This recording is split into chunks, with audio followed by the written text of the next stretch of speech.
שלום חברים, אני סווטה מסווטה טרו סופ. מה שלומכם? היום אשתף אתכם בהכנת סבון עם קרם קוקוס. יש כמה שיטות לשלב קרם קוקוס או חלב אחר בסבונאות. אני אשתמש בשיטה שנקראת Milk to Oils. זה מאפשר מרקם חלק יותר של סבון בסופו של דבר. סבון נפלא, סבון יפה עם אקסטרה קרימיות של קרם קוקוס, ואשתף אתכם בתהליך, בתובנות, בחיתוך של סבון, ומקווה שתהנו. בואו נתחיל. אני מתחילה את הכנת הסבון מזה שאני שוקלת שמן קוקוס וחימת שיה בנפרד בכלי שהוא עמיד למיקרוגל, לוקחת אותם למיקרוגל, ממיסה, ואז ממשיכה את תהליך הכנת הסבון. אפרופו, את המתכון אתם רואים אותו מצד שמאל, זה מתכון שאני אשתמש בו בסרטון הזה, וזה מתכון של הסבון.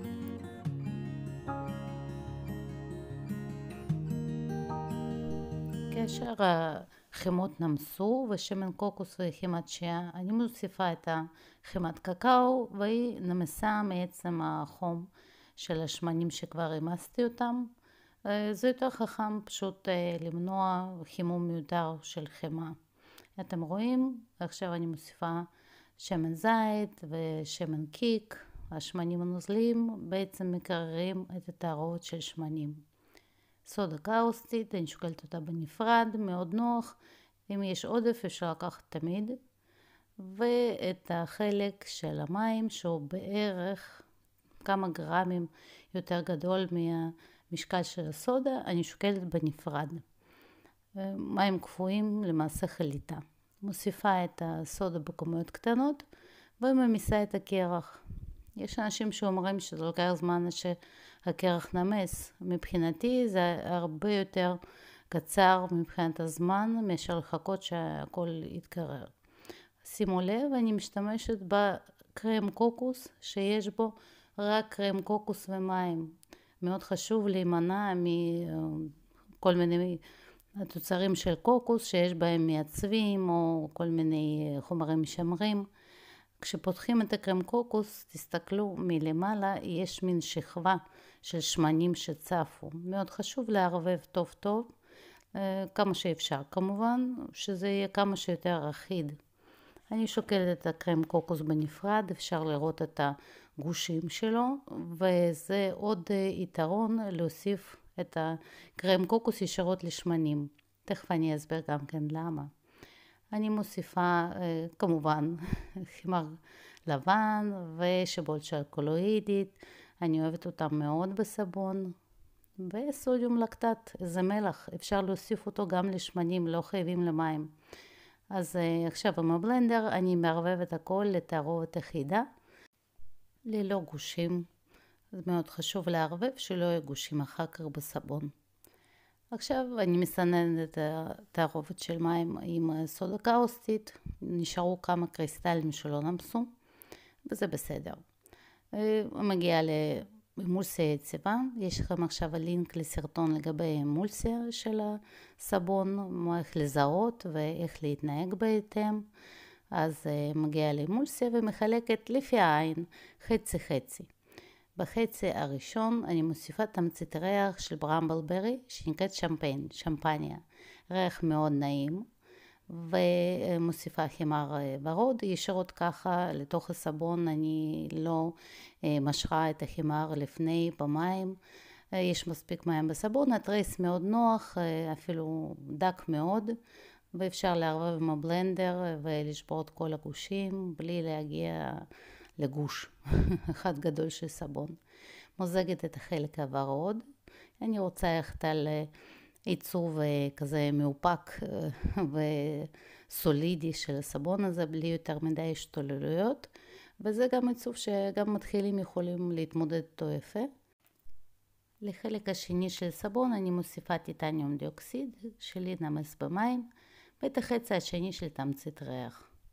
מערבבת, ויש מין טריק קטן בשביל שטיטניום דיאוקסיד יתפזר אחיד באופן שווה בין כל השכבות ולא יהיו גושים, חייבים לעבור עם הבלנדר.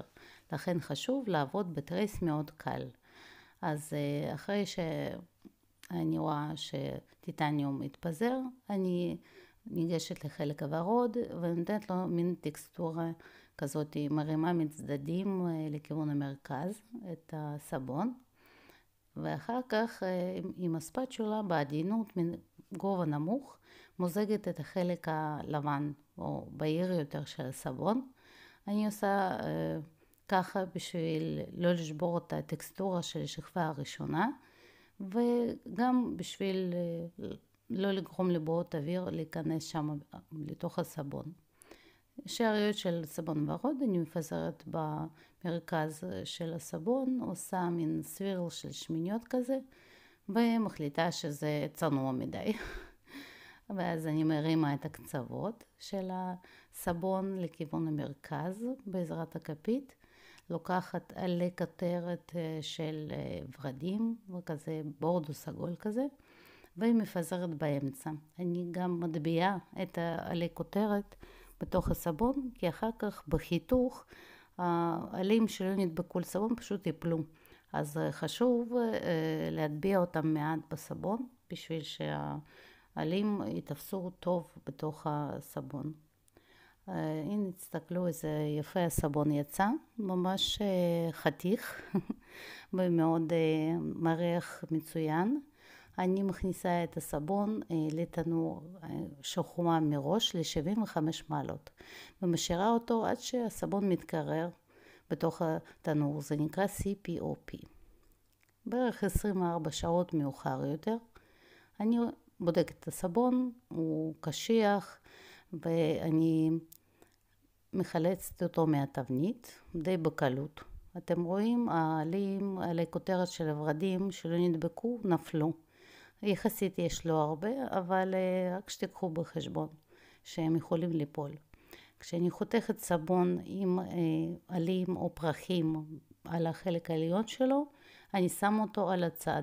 ככה העלים האלה לא שורטים את הסבון מבפנים בזמן החיתוך.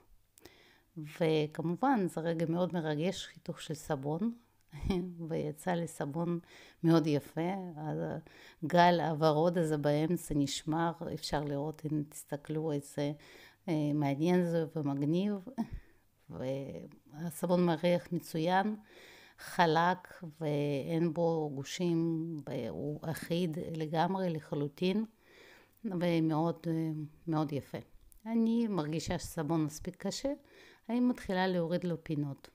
ואני מורידה ממש כמה מילימטרים עם קולף ירקות, אז זה נותן מין גימור כזה לסבון ומוסיף לו מין אלגנטיות כזאת, לא יודעת, זה יצא לסבון מלכותי כזה.